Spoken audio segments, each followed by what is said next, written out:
Hey everyone, welcome to episode 2 of It Belongs in a Museum. To which you should reply, so do you! All right, so thank you for being here. Marav L, hello. Gunnar Johannesson is here. Very good. Hello. Go For It Painting is here. And Tom is here. Tom made it back from Dice Tower West. How about that? Hopefully, travel was not as eventful as mine was. We talked about that yesterday a little bit. Kabuki Kid is here. Thank you for being here. Both of my moderators are showing up on false. That's good. Thank you for being here, y'all. I appreciate it. And we are going to get started here pretty quick. Now, if you're unfamiliar with the idea behind this series, It Belongs in a Museum, all it really is me taking a couple games every episode and pulling them off my shelf, open them back up, take a look at the components, take a look at the boards, take a look at the rule books and all that other kind of stuff. And maybe that helps jog my memory a little bit about why I still have it on my shelf. And it might even kind of spur on me getting that back to the table because I'm kind of reminding myself about why it's still on my shelf. Why is it? It's not just a box that is holding space. Why is that box still on my shelf? And I try to get some games that are on the older side. Now, with Cult of the New, as it is, that could be last year's games. That's not what we're trying to do here. Now, it doesn't mean that we won't have newer or new-ish kind of games that pop up, because it could be a game that I've had on my shelf for a while, and a lot of games nowadays are getting reprints. So I'm trying to leave myself a little bit of leeway as far as what I'm going to be covering in this series. But I do want to let you kind of know, and yes, I'm double fisting my coffee right now, so I apologize, but I got to finish this one, and I made this one to carry me through to the end of the video. This is from our local shop, the Steamers West, and this is from our other local shop, My Kitchen. So there you have it. Paul Hopped, Sam the Man. What's up, Paul? Good to see you. Thank you for being here. Marab, do I need to watch episode 1? No, you don't need to watch episode 1. The 2, if you want to, you go back and check it out, because it does kind of give you a look at a game that, or a couple of games that you might not have seen before. So in the first episode, I talked about, what was it? Rise of Augustus was one of the games that I talked about in episode 1. The second one is Villainous Vikings from Victory Point Games. So those two games are the ones that I talked about in my first episode. In this episode, well, we'll get to the games we're going to talk about in just a little bit, but you don't need to, no. But you might want to, just to take a look at the game, because, I mean, quite frankly, Rise of Augustus is a great game, and it's a great looking game. Vincent Dutrait did the artwork for it, so maybe that will spur on you finding a game that you'd never heard of before, because that's kind of what we're doing here. This is kind of a deeper dive past the Why Is It There series that I did earlier on, where I took, I think, 9 or 10 different shelf areas in my collection and just talked about briefly, really quick, about why each of those titles were still there. So this is kind of like a deeper dive past that. But we're only going to focus on a couple of games at a time. This one, I think, will be a little bit more, have a little bit more longevity to it. And that's kind of why I wanted to do it, because if I just do 2 games at a time, I've got plenty of content. Yes, you get it? All right. Matthew Vincent is here. Hola, good to see you, Matthew. Good to see you. Good to see you. The name is somehow familiar. Right, KK. All right, cool. TZ Gardner, will you be making decisions on games you own that you think are out of date and need to be updated or replaced? That's what the title of your video made me think of. Well, that's a good idea, actually. And yes, there will be sometimes, I think, as I look at my shelves, because even now, as I look at my shelves, there are some titles that are like, I'm probably never going to play that game again. Maybe I'll just not put it in a museum, but maybe I'll donate it to a Goodwill, or maybe I'll sell it, or maybe, whatever. But yes, the nature of this series is kind of taking a second look at games that I've had in my collection for years. So sometimes that will make me think, and it's going to stay in my collection, or it's going to make me say, well, I need to get this back to the table and see if I really still enjoy it, to see if it really still needs to be, or if I just want it to be in my collection. Because frankly, there are a lot of games on my shelves that have a lot of, not just, I was about to say not just real value, but sentimental value is real value to me. So it has a lot of they have a lot of sentimental value. They have a lot of maybe nostalgic value to them. And as we go through this series, I think I'll be able to revisit some of those things and put more thought into them. And that might lead towards, as I was explaining earlier and then I interrupted myself, this is staying in my collection, period. Well, let's get this back to the table and see if I want to keep it. Or I think I'm done with this game now. After looking at it, after rethinking about it, after refreshing my thoughts on it, maybe I can get rid of this now. And so, yes, to answer your question, TZ, that is going to be one of the natural outcomes of a series like this, is in that we're just going to, have more thoughts about games, more thoughts about if they need to stay in my collection, or if I just want them to stay in my collection. So, yes, good question. Thank you for asking that. Channel 10,000 giveaway. Well, funny you mentioned that. We'll talk about that in just a few minutes. Vanessa Garreton is here. Good evening, everyone. Oh, good afternoon. Sorry, everyone. I'm just popping in to say hi for a couple minutes before starting my last job of the day, I would imagine. So there you go. Hello, hello. Good to see you. Thank you for being here. Appreciate that. Merev wanting goodies, eh? Yeah, well, you know.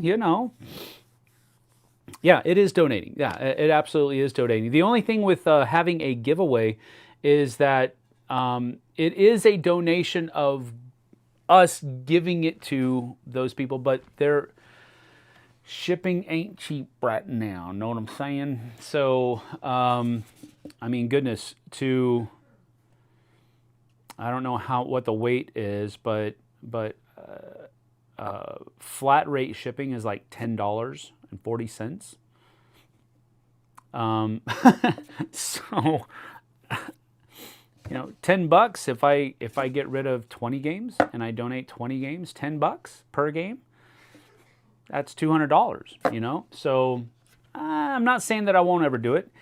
Now that you mentioned it, because we are pulling up on, we're pulling up pretty close to 7,000 subscribers on the channel, and I can't thank you guys enough. 7,000 subscribers.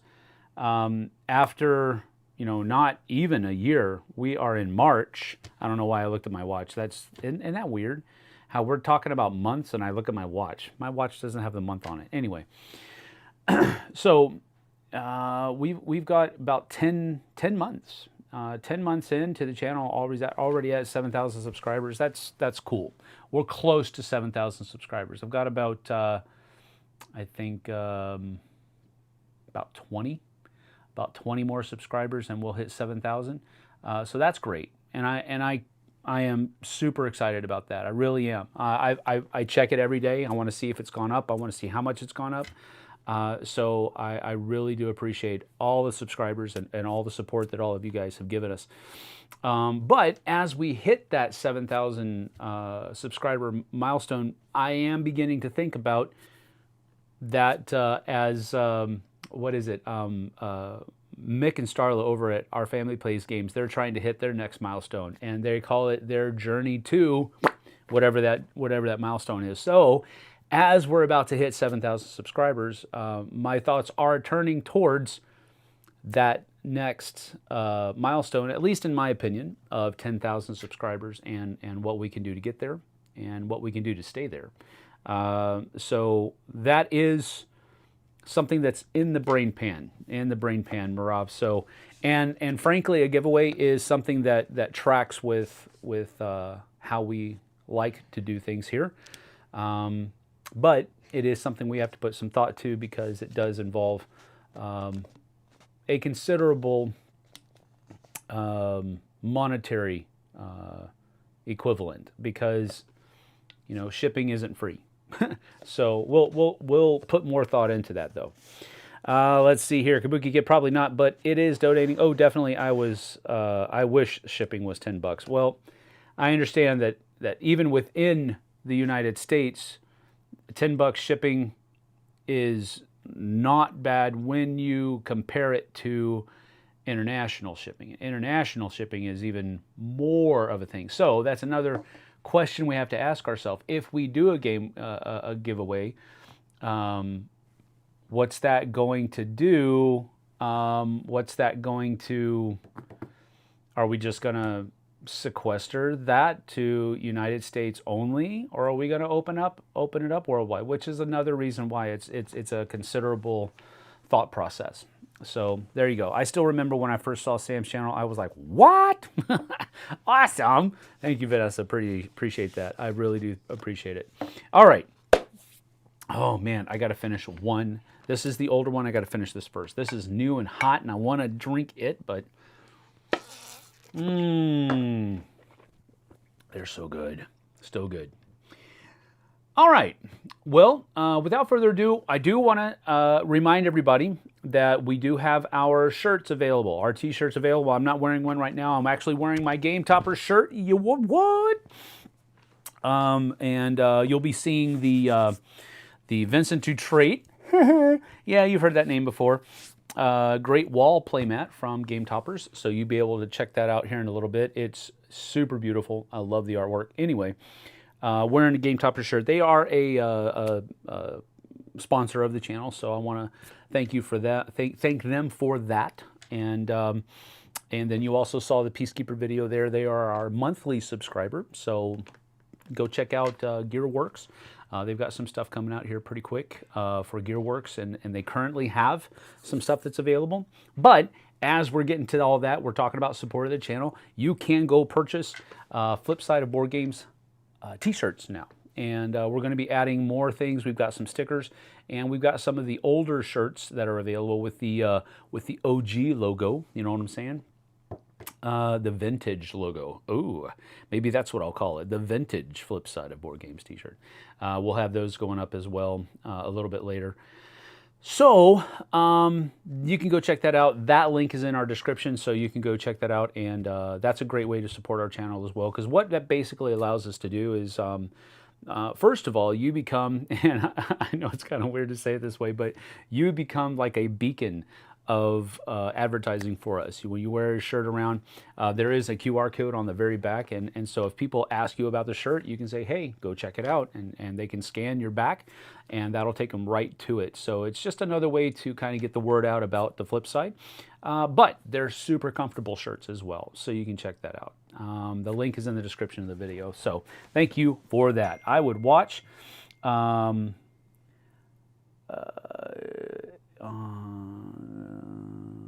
oh, you would. Oh, that's funny. I would watch a Q&A on Mythic just to get a Sam fix. That's funny. That's super funny. Well, that's man, that feels like ancient history at this point. 2 years. Let's see. Yeah, 2 years since I worked for Mythic. Wow, that's been so long. Good night. Whew. All right. That's funny though. All right, well, let's go ahead and get started, and because I've got a lot to do this today. I've got I'm editing a video that's going up tomorrow for a Dice Tower, a review of a game called Cafe from Pythagoras Games. So that'll be going up tomorrow on the Dice Tower. You can go check that out. I've got to get that reviewed today. Jess and I are going to be playing. Star Wars Unlimited later on today at 1:30. So in about, what is that, 11:30, 12:30, 1:30, yeah, 3 hours from now, we're going to be playing Star Wars Unlimited. I'm going to teach Jess how to play it, so that'll be pretty cool. Then I'm going to be being a guest on a podcast this evening. I've got to take my son to football practice, and then when we get back from football practice, I'll be doing a podcast, and then I've got to finish that video for tomorrow. I'm catching up from being away all last week, so got a lot to do, but it's still a good time. Still a good time. Let's go ahead and skip that. 4:30 Eastern Standard Time. Yes, 1:30 Pacific Time, 4:30 Eastern Standard. That is correct. All right, so first things first, as I was looking over, this is a game that I really have enjoyed over the years, and this one hails from, I believe, 2002. 2002. This is 22 years old, people, and oh my goodness, that is not okay. Sorry, got to fix this real quick. We'll open it again. There. Now, the bottom is now straight. Everything is okay in the universe. So this is from the Cosmos 2-player line way back in the day. It's called Hellas. Here's what it says on the back of the box. Power struggle in ancient Greece. In the land of ancient Greece called Hellas, the people waged power struggles for control of the many valuable islands. The combatants faced each other over land and across the seas. In these battles, with sail and sword, the combatants venture forth to discover new islands to fight over. To aid them in their battles, the combatants often seek the favor of the gods.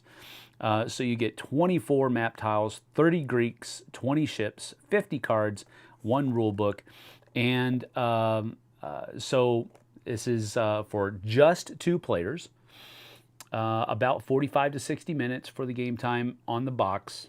Okay, on the box, that's important to note. And this is for adults and children ages 12 and up. So that's what it tells you on the back.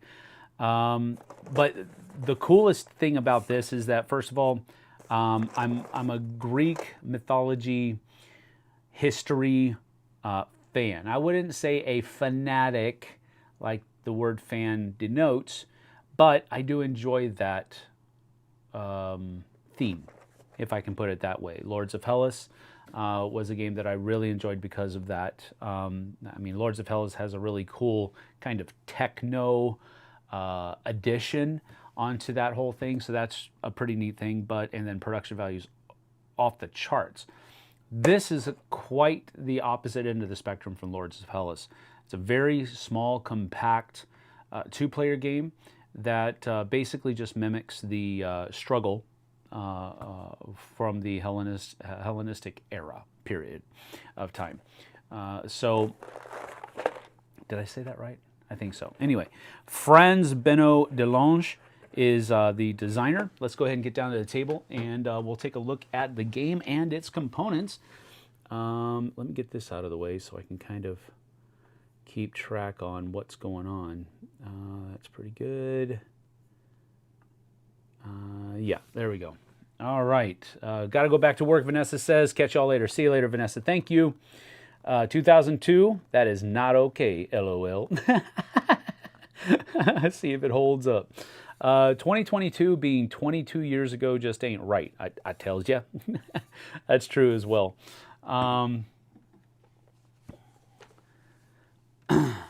All you people in the all you people in the middle and abroad, figure it out. All right. So again, now this is messy, and I apologize, but you kind of get a look at the different cards that are there. These are all of the favor of the gods cards that go in here. So we'll get that out in just a minute, all the different cards that are there. So here are the different, you have two different sides, basically. Oh, no, I'm sorry, 3. Because you have war, god, favors, and then you have sea cards as well, I think. Yeah, there you go. Then there are a couple of those, and a couple of these. Who is that? Oh, okay. Oh, my daughter-in-law just sent me sent us a update on her pregnancy, so I'll have to read that later. So basically, these different cards are set out there, and there are different kinds of cards that you can have that will help you in different ways. All of these are basically hex tiles that will make up the board. And I believe these are, okay, that's just a, I don't know what that is. That looks like a porpoise. A dolphin. Dolphin, yeah. So you have all of these tiles here that will make up all of the different, see how we're doing? Yeah, we're doing good. All of the different tiles of the area that you're going over. Important rules here: after a burst of strength, player can regroup. So yeah. So you have important rules on one side of these player aids, and then on the other side you actually have the round actions. So the three possible things are a burst of strength, which is basically kind of like a, you can choose any of the three actions, 4 actions with temples majority. So you can take one of these 4 actions, or you can do a voyage, or you can attack. So you can do build up, voyage, which is travel, move, and then attack. So those are the 3 things you can do. It's a really cool back and forth type game. Honestly, as we were talking about, you know, the different things that this kind of series is going to lead me down towards, this is probably going to be one of those ones that I just keep because I like the fact that it's just 2 players. These cards here, you say draw a god card from your opponent. He must show the card backs. If you now have more than 7 cards, 7 cards or more than 3 of the kind, discard the card. Discard the drawn card. So there's just little things where you can hurt your opponent. Sometimes you can help yourself. So that's kind of what all of these different cards are doing. So you have Ares, it looks like Zeus, and Poseidon cards. So the different things that can happen during journeys are on these cards. But you can have those kinds of things over the course. And I'm just noticing something here. I don't know where my rule book is. Did I put it somewhere? That's unfortunate. I guess I can't get rid of this one now. But let's see. Oh, that's kind of funny. That's kind of funny. I mean, in a weird kind of way. I'm going to have to find the rules for this. That's hilarious. I've lost the rules to my own game. These are the different representations. So here's the ships, and you can see how the ships look on the board. Let me go ahead and just put some of these together so that maybe we can give an idea of the kind of, you know, what a board might look like a little bit here. We can put, let's see, let's do something like this maybe. Boom. All right. And then this comes out like maybe like this. So it's really kind of cool how the hexes kind of fit together. But the ships are pretty neat. All of the little dudes here are pretty neat as well. They're really small, but that's part of the compact nature. I've got meat hooks as well, so it's like, whatever, dude. These guys are controlling a temple over here on this tile. So you just kind of get the idea, right? Where you can see how this map can kind of go together and how picturesque it is as you're going through it. You know, maybe this kind of folds in here like this, and you have that island that's finally taken shape. Okay, so, and again, there's a little bit of variable setup going on too, so I'm just kind of trying to give you an idea of what the game would look like if it were set up, you know, or in the middle of being played or what have you. So you know, there's just a lot of neat stuff that happens as you're playing through these different things. So that gives you an idea of what the game would look like. It's a really cool back and forth, really cool things. It sucks. I've lost the rule book. That really sucks.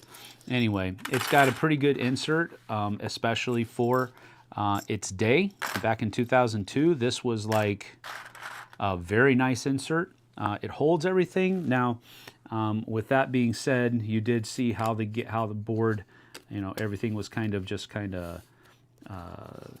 in the box. You saw that. So, but you know, as it were, this is a neat little game. I think this is where's the center tile? It was in here somewhere. There it is. I think that's the center tile for the board as you get things set up. But you get the idea. It's a neat little two-player game. It doesn't have a very large footprint. You can play it between two people a lot. So I like the fact that it is so compact. I like two-player only games. And a game like this will pack a pretty good punch as far as the amount of gameplay that's in it. So I do like this game. It's not going to leave my collection, but now I am going to have to go on a hunt and try to find that rule book, because that's kind of unfortunate that it doesn't have it. But this is one of the reasons why I wanted to do this series. I wanted to get in there and look at these games again and let you guys take a look at them as well. So that is Hellas. Let's see here. Does pulling these older games off the shelf make you want to play them? Yes, Tom, it absolutely does. I would love to play. I don't have time today, but I would absolutely love to find the rules, teach Jesse how to play this, because I think, you know, we both love playing two-player games only, you know, with each other. So this would be a great one that I do actually want to look at. I do actually want to play this again, and I think Jesse might like it as well. Let's see here. Got to play the God of War games. The modern ones move from Greek to Norse mythology as well. Fun stuff. Yep. Video games, I mean. Yeah, I know about it. Nice game topper mat. Yes, it absolutely is a nice game topper mat. All of their mats are nice. It just depends on what you want for your table, but they're all great quality. That's one of the reasons why we agreed to have them become a sponsor. I don't usually, well, I have never, and I probably won't ever accept support from a group of people that I don't like their product. You know, I'm not that kind of person. So there you have it. Rules from the game are written on 2 cards. That's the thing. I don't think so. I think I'm missing the rule book, Tom. So yes, KK looks good. Never played this one, but from here, component quality looks good. It is good. It is very good, especially for a 22-year-old game. This game and this line was kind of, I wouldn't say it was top of the line, but it was pretty close back then. So there you go. Probably can find them on BGG. Yep, I can. I'm pretty sure I can. There is another game on BGG from 2016 called Hellas. Well, just to be confusing. Yeah. The 2001 is there, correct. Thank you, Kabuki, for putting that link in there. Would Jessie play it? I think she would. She's usually savvy for playing just 2-player games with me. So 6 pages of rules. Yeah, it's not large. It's not a lot of rules at all. The rule book was this size. So we're really talking about a pamphlet for rules, not really even a rule book. But that is Hellas for 2 heroes with sail and sword. So thank you for that. Let's see, am I missing anything? I don't think so. Nope, not yet. All right. Oh, yes. Hot coffee. Hot coffee. All right, the next one. Now, this next game, Tom on the Dice Tower finds incredibly boring and dry. which is interesting because back in the day he was a huge proponent for Ticket to Ride. And this is a Ticket to Ride-esque kind of game where you're basically trying to build up a network, but it was based on the German postal system. No, not German. Yes, German postal system. I'm pretty sure I'll probably get that changed in just a minute. But Thurn and Taxis. Thurn and Taxis is another one that I've had on my shelf for a very long time. And oh my goodness, what is wrong with me? Usually I'm a huge sticker for that. Stickler, rather. All right, so in 1490, ready? Kaiser Maximilian I awarded Franz von Taxis the contract to deliver mail between the Kaiser's residences in Innsbruck and Brussels. He did such a good job that postal services in the country continued to be connected with the name Thurn and Taxis. With the introduction of postal carriages in the middle of the 17th century, members of the family were raised to count status and given the hereditary title of Postmaster General. The game begins at this point in history. Can you emulate the achievements of this family and build a successful postal network? Do you have the talent to connect to the right cities, to create an effective network, and not lose sight of the need to acquire new carriages when they are needed? Plan your moves carefully and watch your opponents' moves carefully so you are prepared to respond to them. The game takes you back in time and gives you challenges that will bring you back to the game over and over. 80 wooden houses, 4 principal firm cards, 20 carriage cards, 66 city cards, 30 bonus tiles, 4 summary cards, 1 rule booklet, 1 game board. Put out by Hansum Gluck and Rio Grande Games. It is for ages 10 and up. 2 to 4 players, 60 minutes long. The designers were Karen and Andreas Seyfarth. So Thurn and Taxis. I've had this game in my collection for quite some time. And this is a 2006 game. So this is 18 years old. So again, well outside that that area of Cult of the New. Yeah, let's go ahead and take a look at it. And again, I haven't played this game in quite some time, so we'll put that right there. Stay. We haven't played this in quite some time, so we're going to go ahead and get this out and take a look at it. Power and Glory, an expansion, and that tells you exactly how much of an expansion it is. But let's go ahead and get down to the table, and we'll get this out for you. So, a lot of stuff, and again, bags for everything back in the day. Here is this is the expansion board for Power and Glory, I believe. Oh, no, I'm sorry. That is All Roads Lead to Rome. That was this expansion. Use the rules of the base game except as described herein. So you have 2 expansions, the Audience and Offices of Honor. So there's that. With Power and Glory, the players move north and add those provinces to the postal network. So there's that as well. Here is the base rules for the game.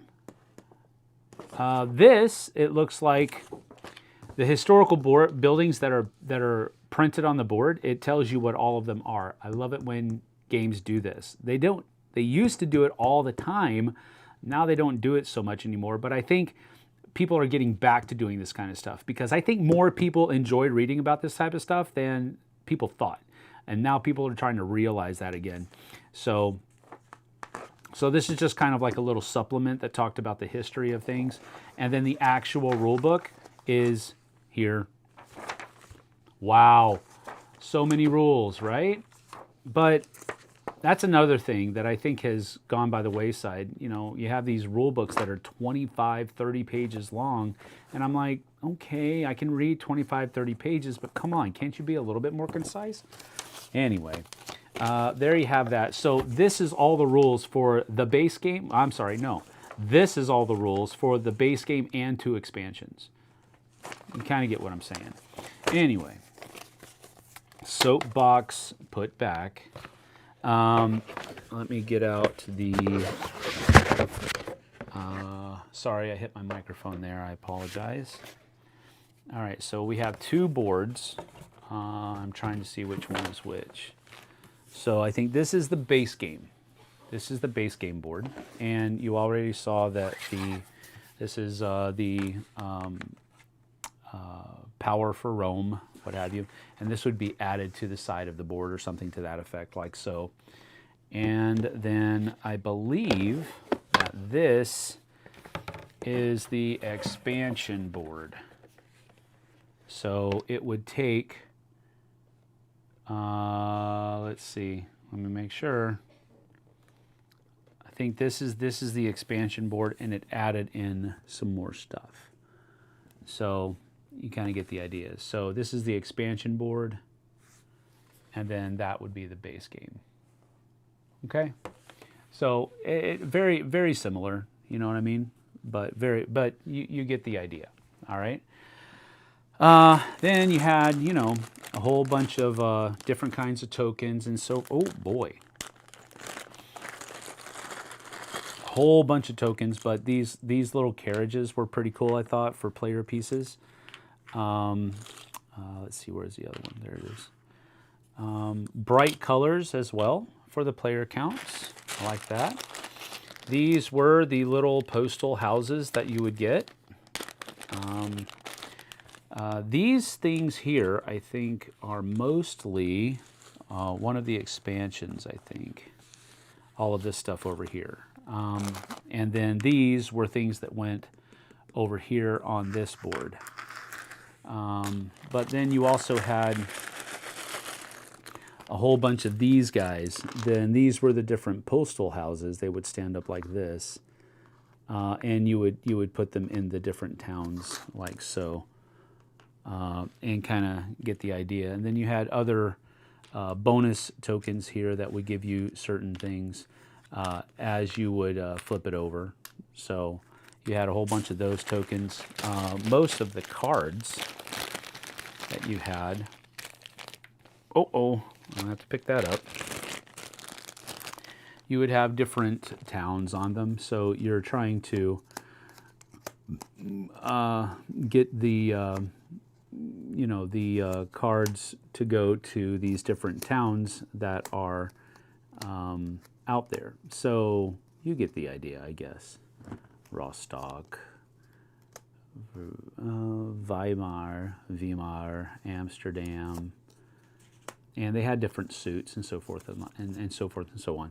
I believe, you know, Tom's thing is when you have a game like Ticket to Ride, which is pretty refined, you don't need a game like this, but I liked the historical connection that this game had. Not that Ticket to Ride doesn't have a historical connection. People travel all the time, I get it. But this one had a tie to history that Ticket to Ride lacked. And that's one of the reasons why I liked it so much. And it's not so much that the gameplay is so much similar to Ticket to Ride, but it's in the same vein where you're trying to connect these different networks and all of that kind of thing. So I thought that this theme shined more for this kind of mechanism than a game like Ticket to Ride is. That's not to decry Ticket to Ride at all. I'm just trying to say that I think the theme for this game gave it more validity, maybe, than the actual mechanisms. The actual mechanisms weren't necessarily, you know, groundbreaking, but what Tom saw as a very dry, boring theme, I thought it was pretty interesting. So this one is going to be one that I keep in my collection because I do enjoy that historical aspect of the game. So there's, before I start putting stuff away, there's a lot more cards in here, and these are, I believe, base game components where you have some, you know, player aid cards, turn summaries, and so forth. You've got German on one side and English on the other, so you do have that. that aspect as well. But these are all the base game components, and then all of the other stuff. These are base game, and then these that I'm pulling out right now are base game as well. So you kind of get the idea, and then everything else is expansion stuff. So I don't even know if this game is available anymore, but that's another reason that I kind of want to keep it in my collection, because if I ever wanted to replace it, I probably would have a pretty hard time doing so. But I don't know. Maybe there's a bunch of copies out there floating around, because people like Tom have said so many bad things about it. No, I don't know. But you kind of get the idea, right? Really think that this is a cool game, and it's not going to go anywhere as far as I'm concerned. Not for a while, at least. But we'll get all this put away and put back. We'll go back up to the board here. So that is Thurn and Taxis, a game that I have really enjoyed over the years, and I think it's worthy of, you know, kind of given a look to, because it is just one of those games that I've always enjoyed. And I guess I can see where people will think that it's a dry theme, but I really enjoyed it. I think it's a great game. And it looks really good too. And I've always said that good games just simply look better. But what have we got here? Let me get back to the... so it's got a 2.26 weight. By way of saying it, Hellas was a 2.05. That's on the Geek. So there's that. Let me get back to this, and let's see what we have. PDF for the rules, and then BGGO files for the section. That was for Hellas. Thank you for that. Thurn and Taxis? Yeah, knew it. I remember Tom's complaints and you defending it. That's exactly right. I did. I defend it. And yes, super. Man, I pull this back out and I'm like, man, I want to play this game again. So Tom, you are absolutely spot on with that question. Yes, definitely. And this is one of the reasons why I want to do this, because I want to, you know, I want to go through my collection and kind of take stock again. But I've got so, I mean, everybody does, but I've got so much else going on that it's really hard to just take time to do just that. So I'm like, well, let's do something like a one bird, two stones type of idea, where I kind of produce content as I'm going through. You know, that's kind of what I'm doing here, and so I hopefully you guys are good with it. I have no idea if I'm putting these back in the right bags. I'm just piecing it together, but I'll figure it out. I think I'll be all right. Let's see here. I think we need a playthrough of that one. So Famous. Okay. Yeah, that might do it. That might be something we do, because I would not mind doing that at all. I have no, gosh. Oh yeah, I dropped that piece on the floor. I better get that and put it in the right place. Ugh. Okay. Ouch. That was a stretch. This, oh crap. I think it goes in here. We'll find it later, but at least it's going to be in the box, unlike the rule book from the other one. Let's get all that air out of there. These, and maybe, I have no idea. I know this was all just kind of put in together, but I have all these bags out here, and I wasn't paying attention to where they were going when I opened them, like a doof. Alright, so I think I'll put these in here along with that.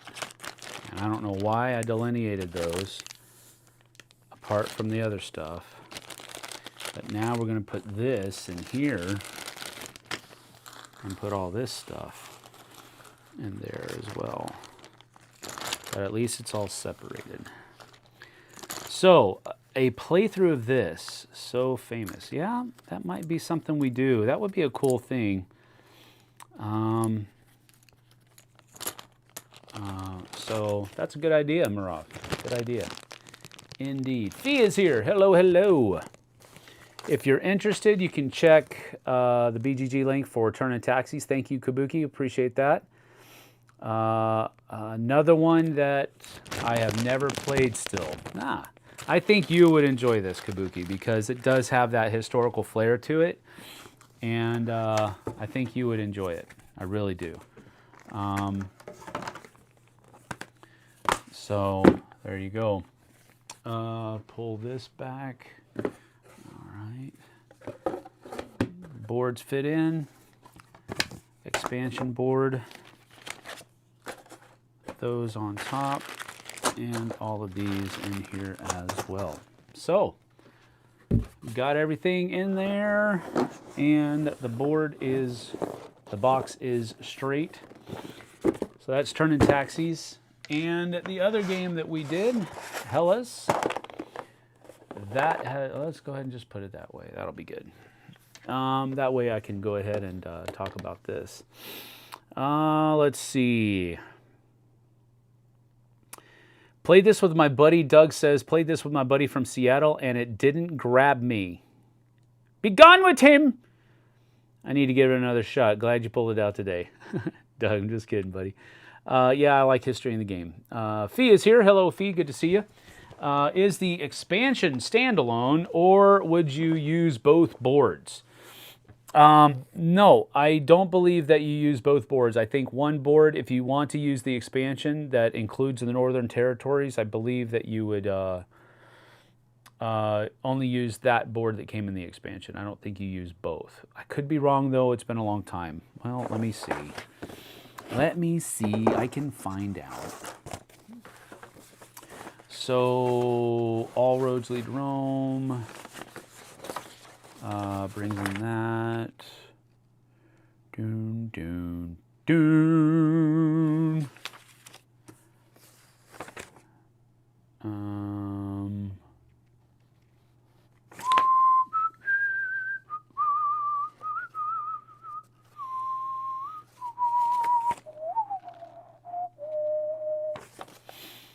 One game board. This is an expansion and requires Thurn and Taxis to be played. The rules are the same for the base game except as described below.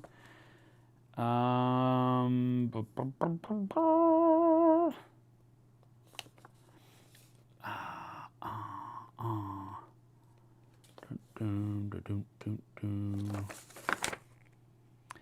am almost positive that you replace the board, because there are other things that happen. Could be wrong, though. I'll have to double check it. But I'm pretty sure that you use the... now, with this, with the All Roads Lead to Rome expansion, you do use that extra board in addition to the base game board. So that definitely answers that question. But with the other one, where it adds in the northern, add those provinces to the postal network. This expanded network allows you to carry letters from Holland to Sachsen and between Preußen and the free cities. Hardworking postal carriers add their horses to the carriages to enable them to travel farther and more safely, which will help the separated Preußen provinces to achieve their power and glory. It gives them more bonus tiles. One game board. Yeah, I'm pretty sure you use that one instead. I could be wrong though. But we'll just have to play it, and that way you'll be able to watch that and see how it goes. Let me see. I'm just gonna look.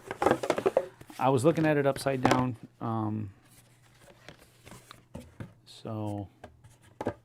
Okay, so this says Holland.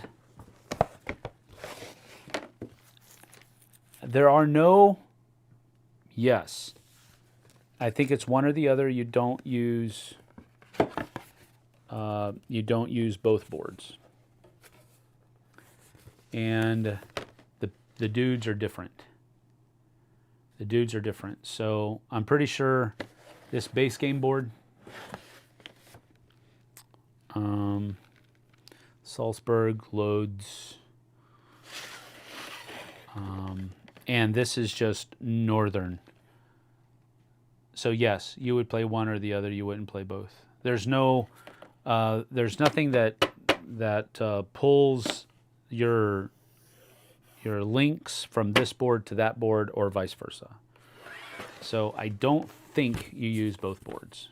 Now, if you use the All Roads Lead to Rome, then yes, you would use one of these two boards plus this board. So you would use at least two of the three boards, depending on what you wanted to play. And so now, am I putting this back in the right way again? Yes, I am. Good. So that is that. A playthrough of this game. I could see that happening. I could definitely see that happen. Put those right over there like that. Prussian, yes, that's correct. Sounds like Russian with a P sound in front of it. But it was spelled P-R, what is it? P-R-E-U with the B, that is the hard S sound, I think, in German, E-N. So it's Prussian, yes, but it was spelled weird, which is why I was doing it. Having tried. History is dry to some folk. That is correct. That's what makes the horse races. Everyone likes different things. What kind of criteria would make you decide to get rid of a game? If I wasn't, and again, this is not, really kind of a, this is not really one of those kind of, it would be highly subjective criteria. I'll put it that way. It would not be objective criteria. Like, that's just not the kind of person that I am. I wouldn't be like pulling out Excel spreadsheets that have statistics all over them about game A and game B and game C, and that's just not the way I process information. So it would be a highly subjective process. It would not be very objective at all, I don't think. So what kind of criteria? I think highly would be when I'm looking at the game. If I'm getting the vibe that, wow, I really want to play this game again, it'll probably stay on my shelf. If I'm looking through it and I'm like, I don't care if this would hit my shelf ever again. Now, see, this got turned around again. And that's why it keeps getting goofy. See, squirrel. Kind of get the kind of mind I have, right? Did I put it right this time? Yes, I did. It's still going to spill all over the place. But, so I would probably rely heavily upon the vibe that I get as I'm looking through the game on camera. So if I'm sitting here saying, things like, wow, I got to get this back to the stage, or if if people are saying, hey, you should play this live, and I'm like, yeah, I should, then those are the kind of things that'll probably lend towards me keeping a game in my collection, rather than if I am doo-doo brown, the favorite color of your Euro games. I just saw that. Squirrel. But if I'm looking through the game and it's like I have no draw whatsoever, then that's probably going to be one that I put on a list, at least, of some sort that says, when it comes time, I'm going to get rid of this. Is one of the first games I'm going to get rid of. For me, the criteria is space. Not very many content creators are playing older games. That is correct. There is a very real thing to Cult of the New, because that's what people want to know about. They want to know about all the new stuff. They don't care about all the old stuff.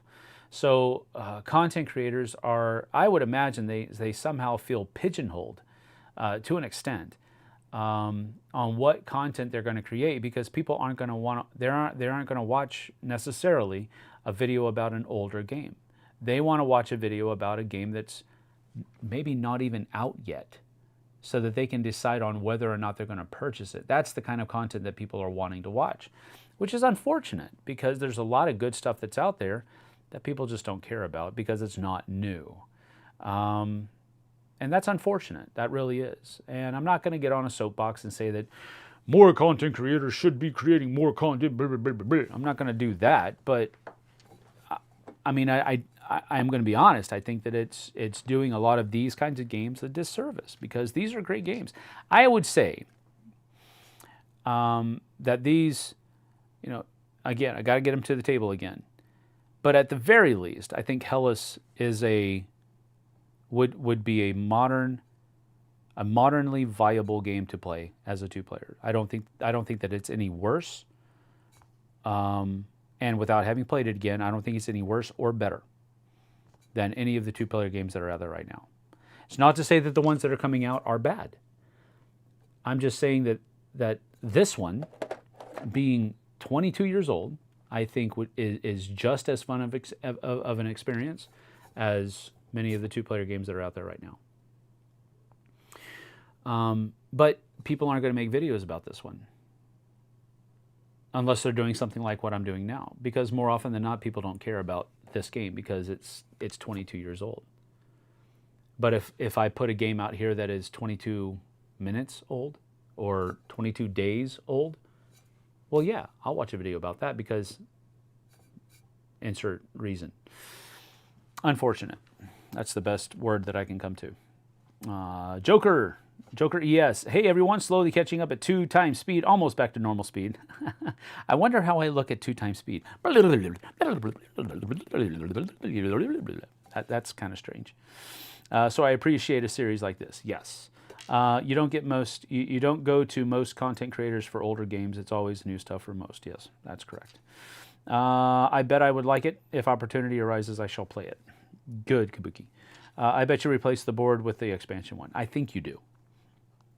Doo-doo brown for the favorite color of Eurogamers. Yes. Brown and beige. All too true.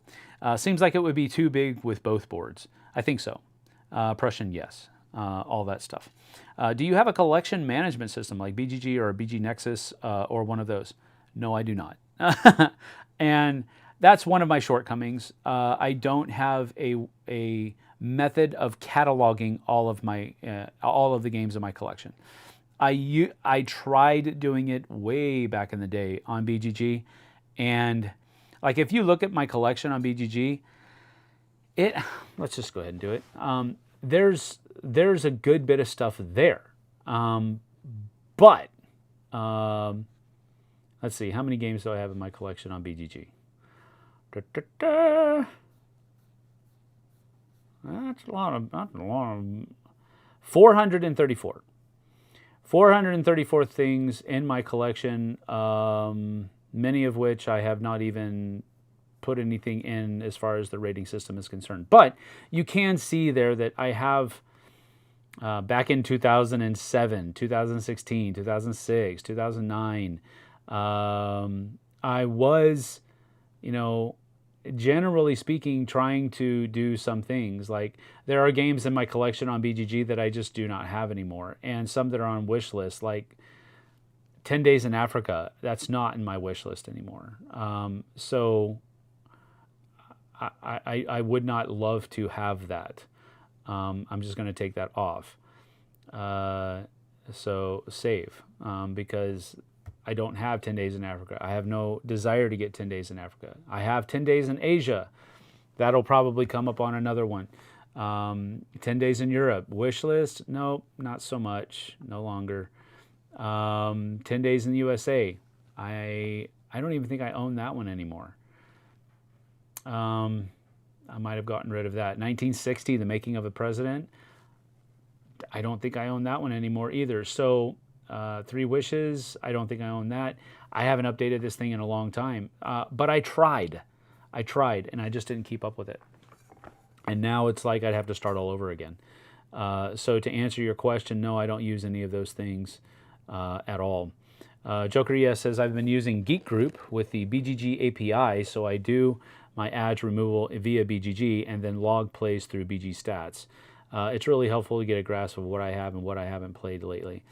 Yeah, well, I mean, I'm also honest with myself. I can usually I can just sit here and look at my shelves and say, well, haven't played, that in a long time. I just played that a couple weeks ago. Just played that yesterday. That kind of stuff.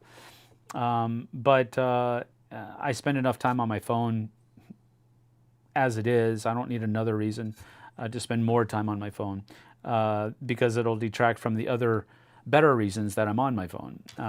So yeah. Yeah, too bad there isn't more of a balance with some old stuff and sprinkled in. So I appreciate you doing it. Thank you, Kabuki. I appreciate that.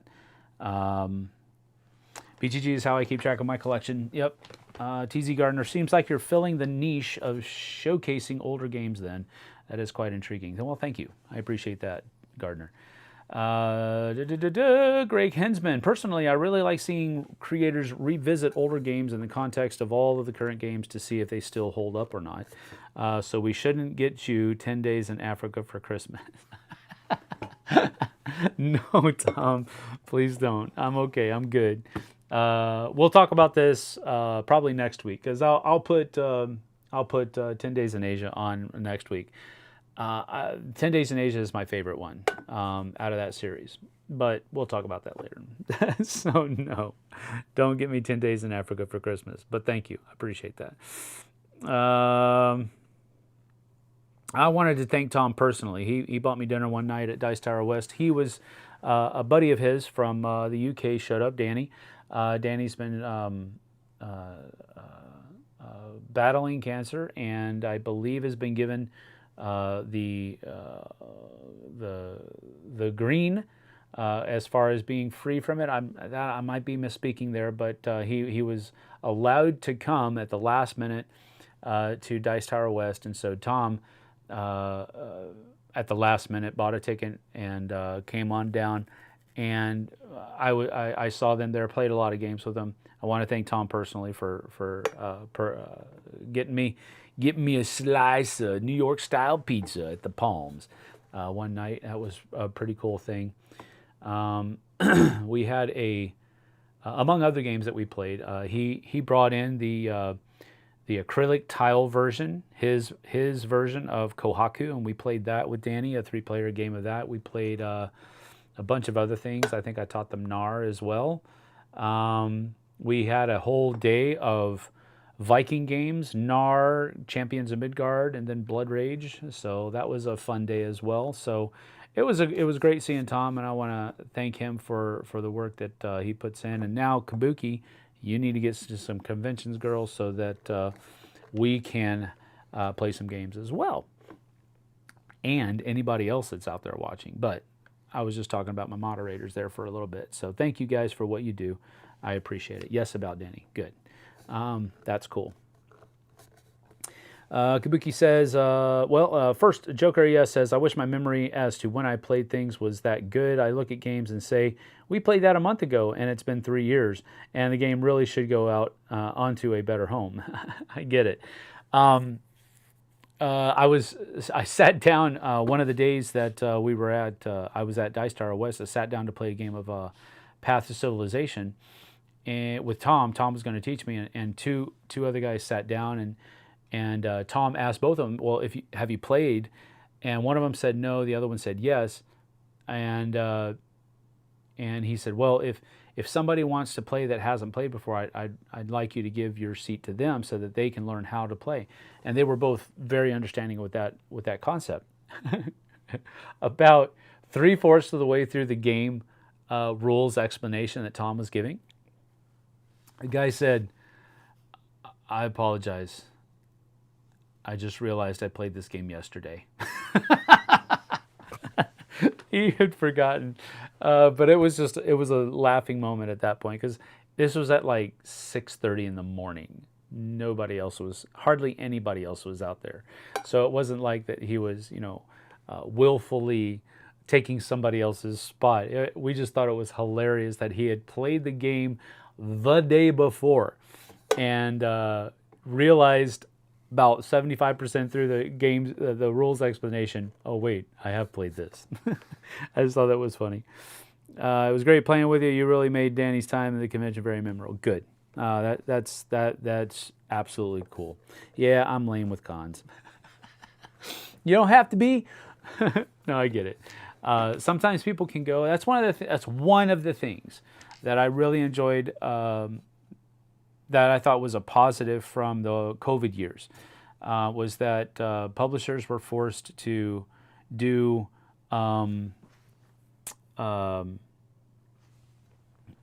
virtual cons, and we were able to reach a virtually untapped demographic of people, and that is people that never are able to go to conventions, but they can sit down at their computer from their comfort of their own home and have a convention-like experience demoing games from a number of different publishers. I thought that was a great thing to do. So I think that's one of, I mean, not one of the only, but one of the few good things about that happened from that whole period of time, was that we were able to touch base with a number of different people that we would never have been able to touch base with because they just don't go to conventions. So that is cool. Hysterical. Forgot he had already played it. Yep, exactly. Yep, the virtual cons were cool. I think they were a cool thing. They were actually, in my opinion, they were actually more work than a regular convention